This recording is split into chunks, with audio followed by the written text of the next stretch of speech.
On Thanksgiving, Mom looked at my son's empty plate and said, "No dessert, he doesn't deserve it." My sister's kids licked frosting off their fingers. I took a deep breath, buttoned his coat, and we left without a word. At 10 p.m. Dad texted, "Mortgage transfer tomorrow?" I smiled, "Sure thing."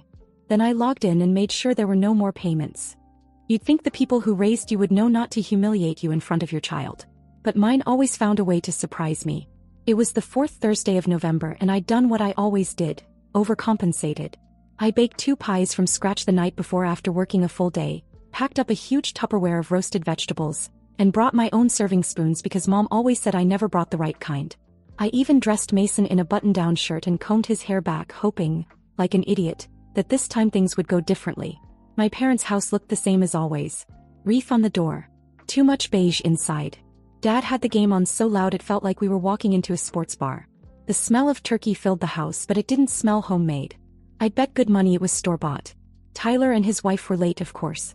His twins, Kyle and Camden, burst in an hour after dinner was supposed to start, shrieking and arguing about who got to hold the iPad. Their coats were still half on when they raided the dessert table.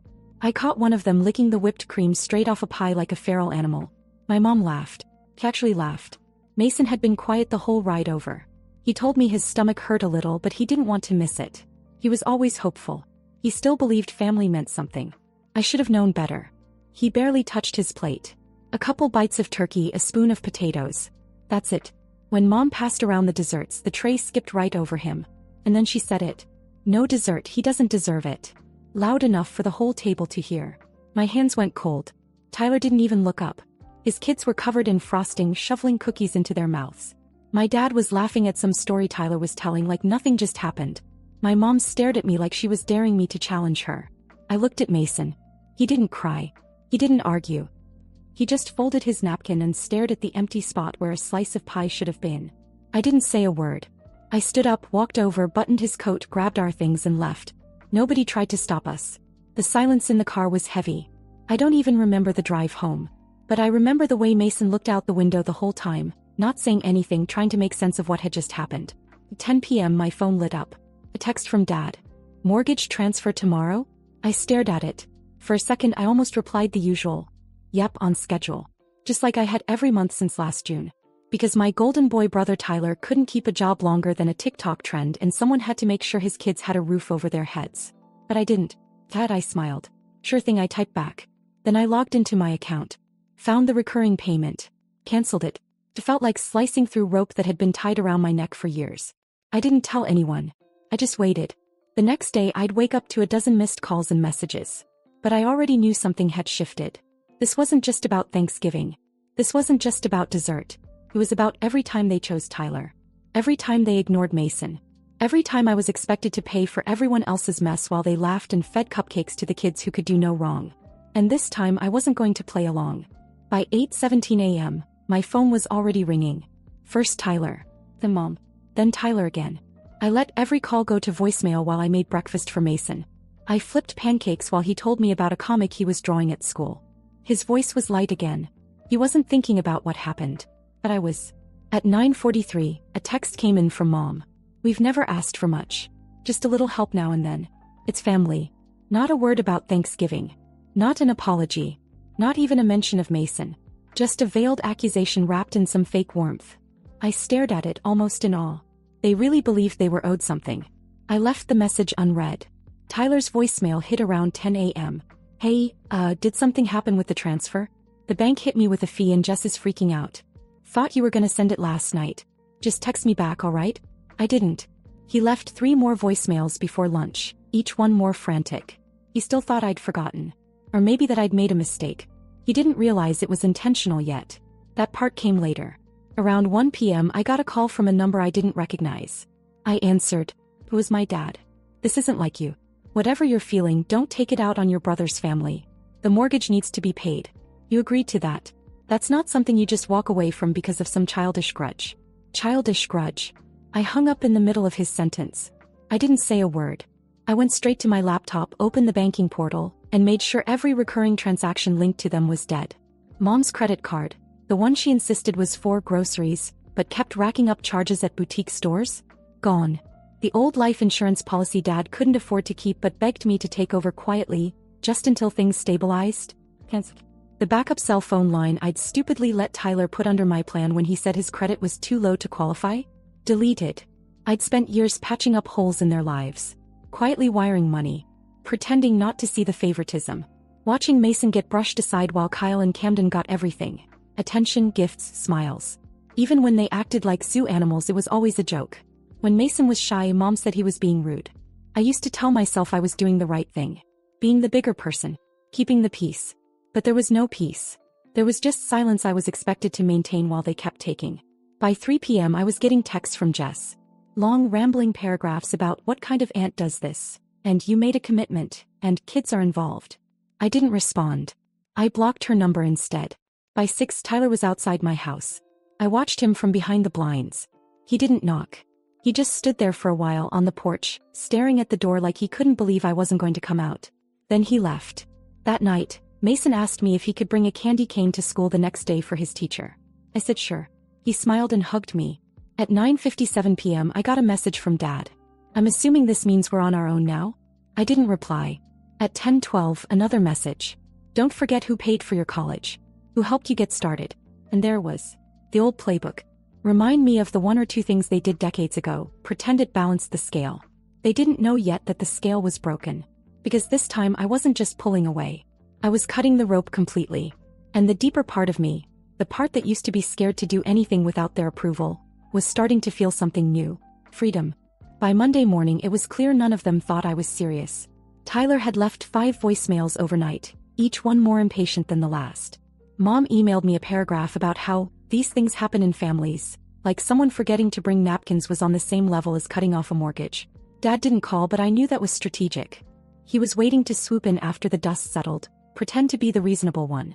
They still thought I'd come crawling back. Tuesday afternoon I was folding laundry when the doorbell rang. I peeked through the blinds. She didn't have a purse, didn't bring anything with her. That meant she wasn't here to talk, she was here to guilt. I opened the door just enough to step out. I wasn't about to let her stand in my living room and rewrite history like she always did. He jumped right in. Said she was worried about me. Said she didn't understand what was going on. Asked if I was feeling okay. Then she switched tactics. Said she talked to Tyler and he was devastated. That the boys were confused and kept asking where Aunt Ellie was. She mentioned Mason too, but not by name. She said your boy. That's what always gave her away. She never used his name unless she was trying to make it sound like she cared. I told her calmly that I was done. That I wasn't going to keep bankrolling Tyler's life. That I wasn't going to sit at a table where my son was humiliated in front of people who were supposed to love him. She looked genuinely confused. Like this was the first time she'd ever been told no. Then she said it. So you're going to punish your entire family because your kid didn't get a piece of pie? I stared at her. That's what she thought this was about. I told her we wouldn't be coming for Christmas. Or anything else. She started to talk over me the way she always did when she felt herself losing control. Started listing everything they'd done for me. That they helped with daycare once when Mason was a baby. That they let me stay in the guest room for a few months when my ex and I split. As if that balanced out the thousands I'd wired them in secret for years. As if letting me sleep under their roof once gave them the right to treat my son like he didn't matter. Then came the kicker. You're making a mistake. You'll regret cutting off your own family. I didn't argue. I didn't explain. I just walked back inside and shut the door. Mason was in his room reading. I sat down outside his door just for a second just to hear him turn the pages. I needed that sound. Something normal. That night I typed the message to Tyler. It wasn't long. I'd written it in my head 100 times already. I'm done. Don't contact me again. Handle your own mortgage. Handle your own life. Then I blocked his number. Blocked Jess. Removed Mom and Dad from every account they had access to, utilities, streaming services, insurance, even the Costco membership Mom used under my login. It was petty maybe. But it was necessary. The next day Dad called from a different number. Left a voicemail. You're being vindictive. We gave you everything and now you're turning your back because you didn't like how Thanksgiving went? That's not how families work. Except that was how ours worked. It had always worked that way. I kept quiet, paid for everything, and they ignored my kid. I was tired of pretending it was love. It was control and I was done being controlled. But they didn't give up. They started calling people. Cousins. Old family friends. Even Mason's godmother who hadn't seen him in years. They told everyone I'd had some kind of breakdown. That I was unstable. That I'd decided to excommunicate the family over a piece of cake. I started getting messages.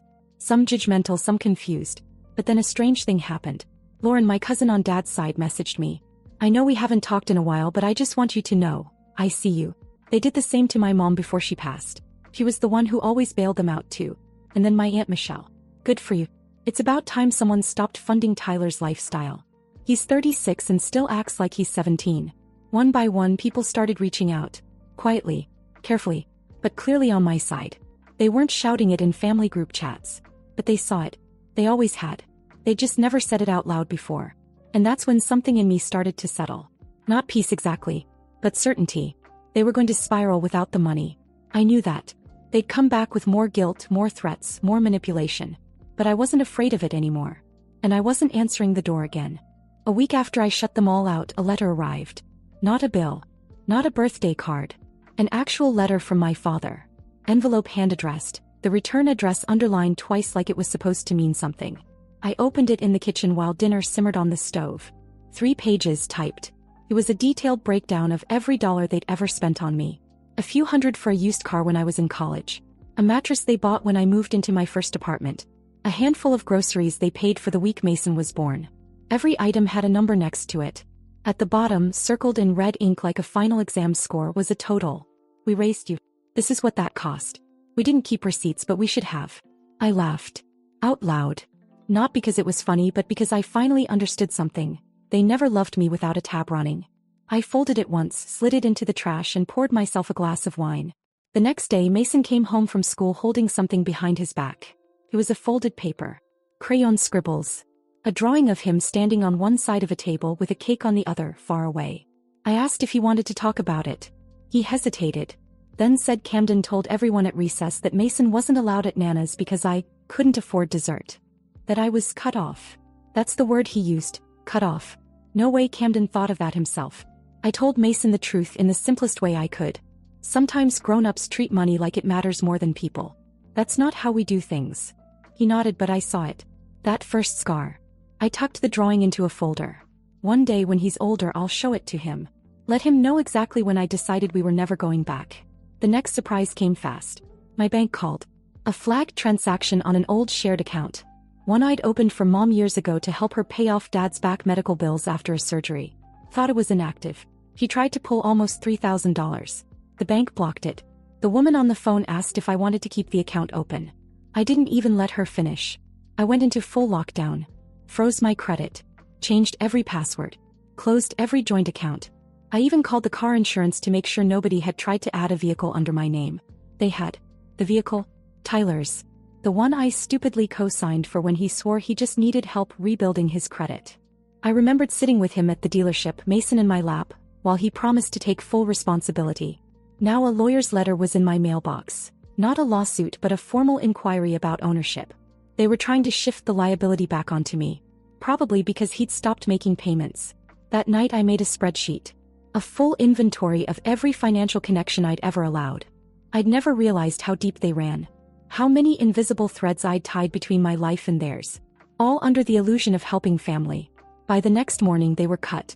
Every single one. Then came the voicemails. First from Tyler. You need to call me. I don't know what kind of grudge you're holding, but you're screwing over my kids now. This is about them, not me. Then Mom. I can't believe you'd go this far. We're family. You don't just walk away from blood. And finally Dad. If you keep this up, don't expect to be welcomed back. You're making your bed, Ellie. But I'd already made my bed. And for once, it didn't include paying someone else's mortgage. 2 nights later, Lauren, my cousin, texted me again. They're telling everyone you're mentally unstable.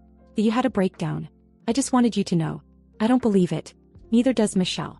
You're not the crazy one here. I asked her if she could screenshot the messages. She did. My mother had been texting people, aunts, second cousins, family friends, painting a picture that I'd lost my mind. She claimed Mason was in danger of emotional neglect, that I was withholding him from the family, that I was hysterical over nothing. I should have been shocked. I wasn't. They didn't know how to survive without my money, so they decided to destroy my character instead. That's when the idea turned into a plan.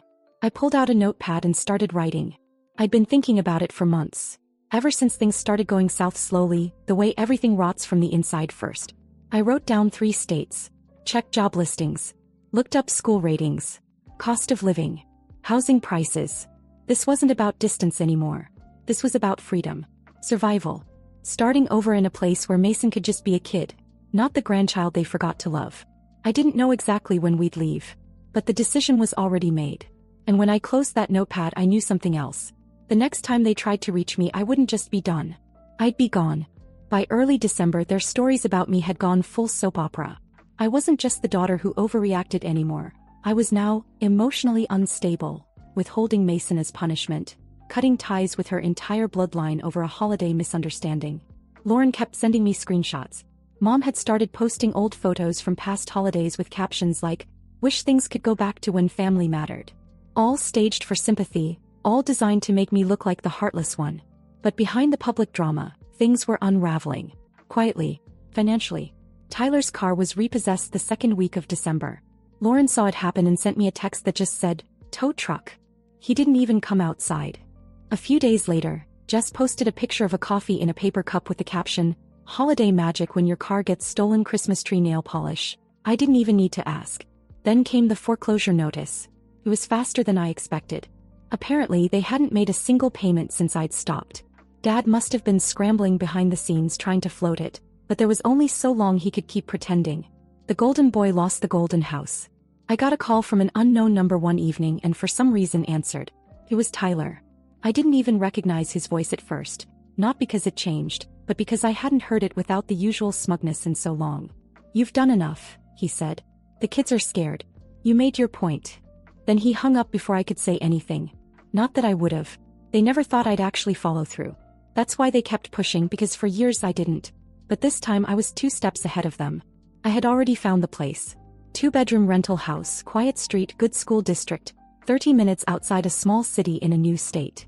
I applied, got approved, signed the lease and never said a word. I took a new job, same field, same title, remote first. More time with Mason.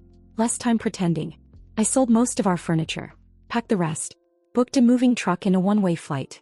I didn't tell Lauren. I didn't tell Michelle. Not because I didn't trust them, but because I wanted to be unfindable. 2 days before we left, I got one last message from Mom. "Whatever your problem is, running away won't fix it.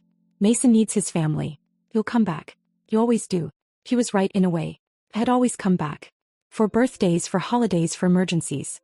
I came back when they needed money or a ride or help hiding whatever Tyler had screwed up this time.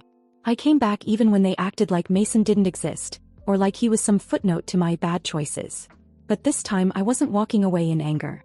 I was walking away in silence. The morning we left, it was still dark out. I carried Mason to the car half asleep in his dinosaur pajamas. The house was empty. I didn't look back. We landed before noon. Our new house smelled like paint and wood glue. Mason picked the bedroom with the corner window and asked if we could paint the walls blue. I told him yes. We ordered takeout and ate on the floor. That night, while he slept on a mattress on the floor, I stood in the kitchen and opened my phone. 17 missed calls. A string of texts from Dad. One last email from Mom. It was short. "We forgive you." I didn't reply. The truth was simple. They didn't miss me. They missed what I gave them. Money. Obedience. And I was done giving. The first morning in the new house, the sun poured straight into Mason's room like it was waiting for him.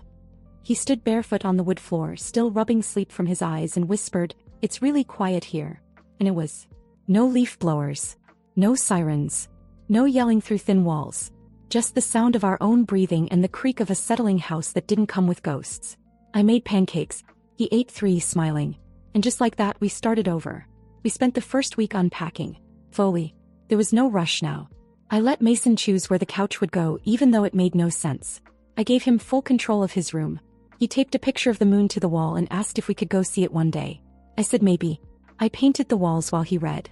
I hung up drawings instead of framed family photos. There weren't any to hang anyway, not ones I wanted to keep. The silence from back home didn't last. I knew it wouldn't. It started with Michelle. She messaged to say she heard I'd moved.